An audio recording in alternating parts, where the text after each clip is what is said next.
Hello all, லாஸ்ட்டாக நடந்த group 4 எக்ஸாமில் பாலிட்டிலேருந்து இந்த கொஷின் எங்கேருந்து கேட்டிருக்காங்க அப்படின்னு நம்ம பார்க்கலாம். இது 10th ஸ்டாண்டர்டில் இந்திய அரசமைப்பு அப்படின்ற லெசன்லேருந்து கேட்டிருக்காங்க. இப்போ அரசு நெறிமுறை உறுத்தும் கோட்பாடுகள் அதிலே தான் கொடுத்துருக்காங்க. இப்போ கொஷினில் என்ன கேட்டிருக்காங்க அப்படின்னா, அரசு வழிகாட்டும் நெறிமுறைகள் உறுப்பு 36 முதல் 51 வரை அரசமைப்பில் கொடுக்கப்பட்டுள்ளது அப்படின்ட்டு.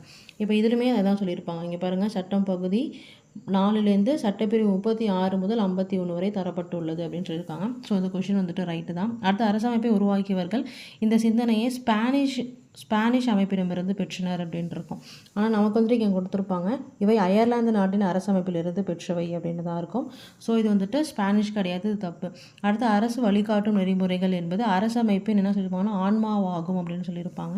ஆனால் இங்கே வந்துட்டு என்னென்னா, இது வந்துட்டு இந்திய அரசமைப்பின் புதுமையான சிறப்பம்சம் என டாக்டர் B.R. அம்பேத்கர் வந்துட்டு விவரிக்கிறார் அப்படின்னு இருக்கும். அப்போ ஆன்மான்னு நம்ம எதை சொல்லியிருப்போம் அப்படின்னா 32 சட்டப்பிரிவு 32 தான் நம்ம என்ன சொல்லியிருப்போம் அப்படின்னா இந்திய அரசமைப்பின் இதயம் மற்றும் ஆன்மா அப்படின்னு சொல்லியிருப்போம்.